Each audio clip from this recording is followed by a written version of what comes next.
Hey everybody, how's it going? I'm Nick and this is On Buddhism, a series of introductory lectures on the topic of Buddhism.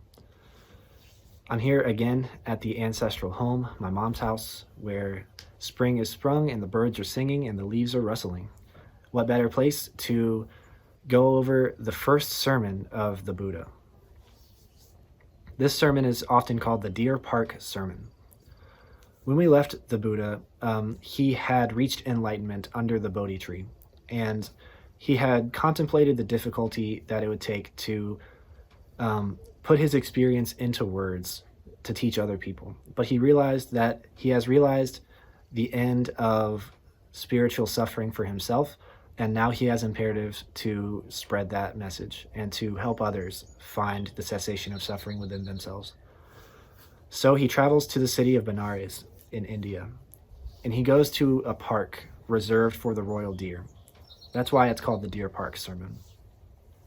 So he gathers there, and the canon has all kinds of embellishments on this story.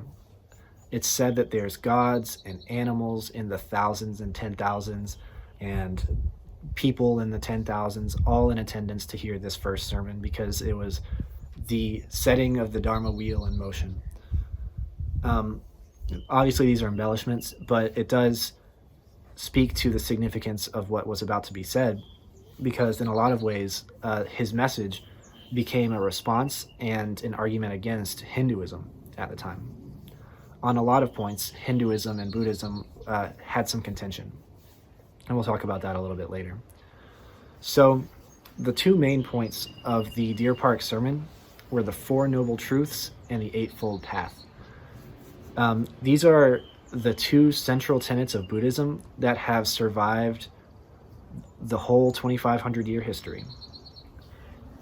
All schools and sects of Buddhism have something to say about these two parts of Buddhism, about these two parts of his philosophy. So let's go one by one and talk about the Four Noble Truths to begin with. The Four Noble Truths are first, that suffering exists. The way that my professor in college put this to me is it's a dog-eat-dog world, and we're all stuck in it. Meaning, there is old age, there's sickness, there's death, there's sadness, there's grief. There is suffering in this world. And that's inescapable. It's all around us all the time. The second noble truth comes from that first noble truth. There is a cause to suffering. And that cause on an individual level is obsession and aversion. So this point is very important, and I'd like to take a minute to talk about it in a little bit more detail. Obsession and aversion are the same feeling. Obsession is a chronic and severe and constant need to have something. I'm obsessed with pleasure. I'm obsessed with money. I'm obsessed with anything. I'm obsessed with having it. Aversion is simply an obsession for not having something. Aversion is an obsession for not having sadness, not having grief, not having sickness in my life. So ultimately, obsession and aversion are sort of disagreements with the reality of the situation in our own minds. And this is something that we're conditioned to think and do. It's caused by the impermanence of things. We want more of something or we want less of something because of illusions having to do with if it's constant or not. The important lesson in this second truth is the impermanence of everything. All things shall pass. Our lives are not permanent, the people in them are not permanent, and the things in them are not permanent. Material possessions, which we may be obsessed with having or averse to having, are ultimately non-substantial. It's a very important concept in Buddhism, the concept of impermanence and the sort of inherently non-substantial nature of all things. So this includes grief, this includes sadness, this includes passing, this includes everything, but it also includes happiness, and it also includes joy and all things like that. So it may be a little bit counterintuitive to think happiness and joy and anger and sadness can cause suffering, both on equal levels.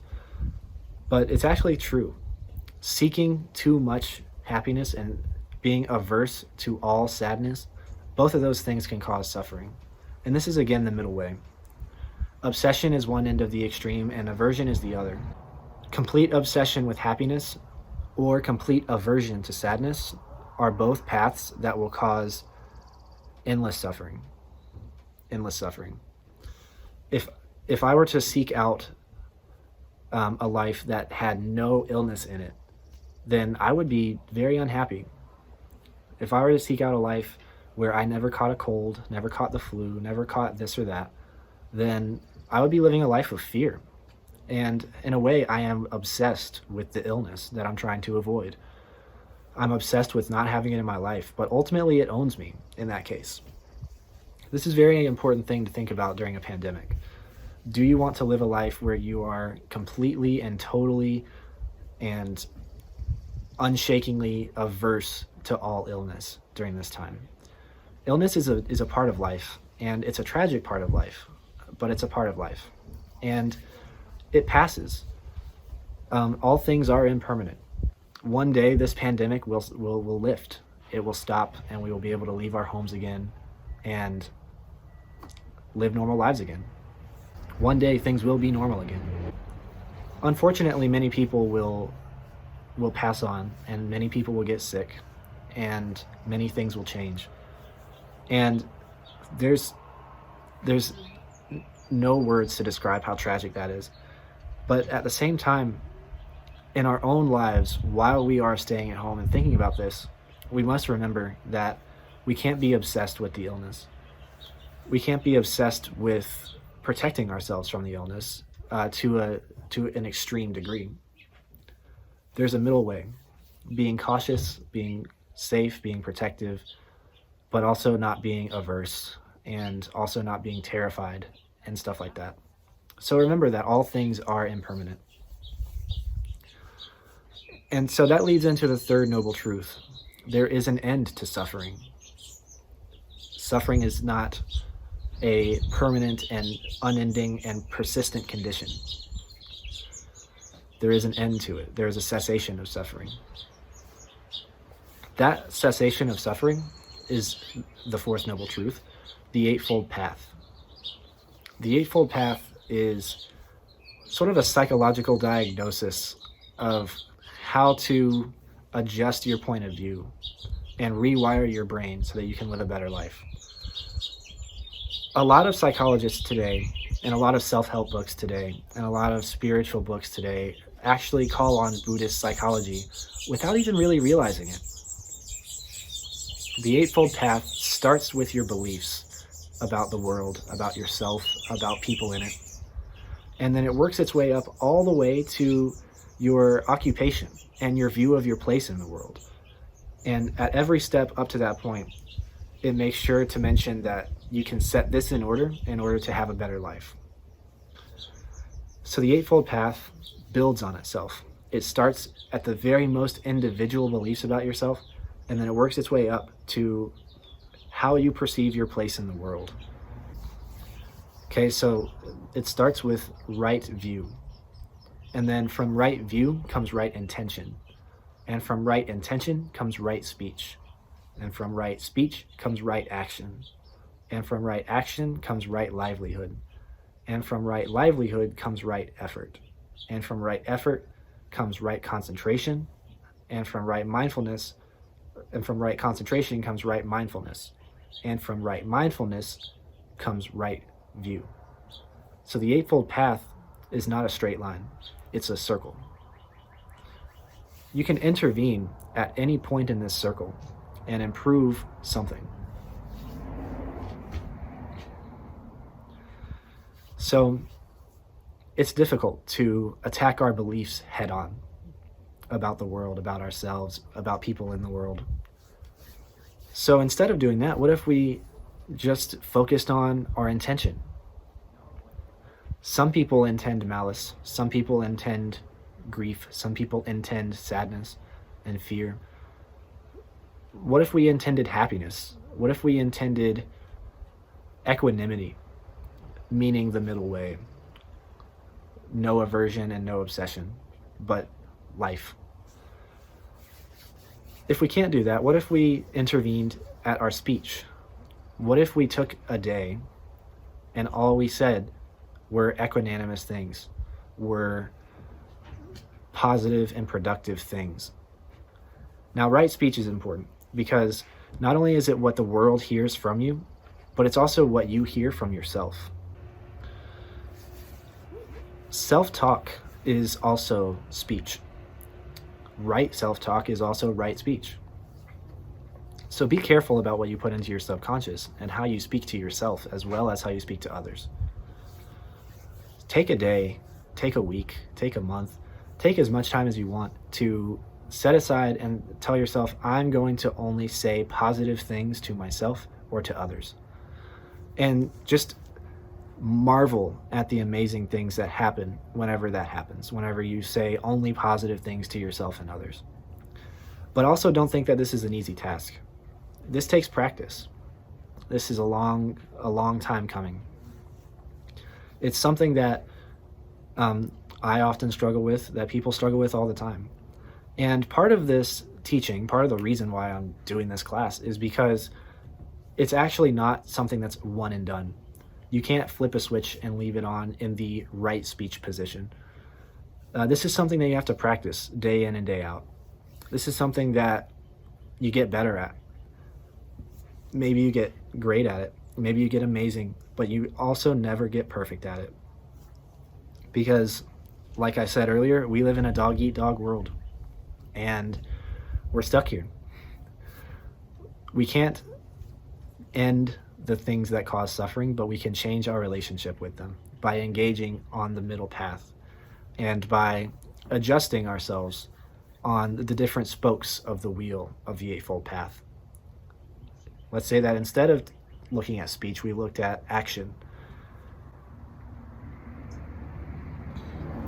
What if we took some time and made sure that all of our actions were non-violent and that they were positive and productive, and that they were according to the Dharma, or the path of enlightenment, the Buddhist path? That one is equally hard because, like I said, in addition to actions on others, this includes actions on yourself. Is it right action if you feed yourself soda? I don't think so. That's not very healthy for you. It's not good for your body. Soda, candy, processed foods. But at the same time, it's hard to get perfect with that kind of thing. I would say it's near impossible. So don't beat yourself up for failing, whether you're going after your view, your intention, your speech, your action. Just look at yourself and try and be better. Ask yourself and check up on yourself. Am I doing the right action for my body? Am I doing the right action for the person around me? Am I saying the right things to myself? And how do you measure if things are right or not? How do you measure if something is a right word or a right action?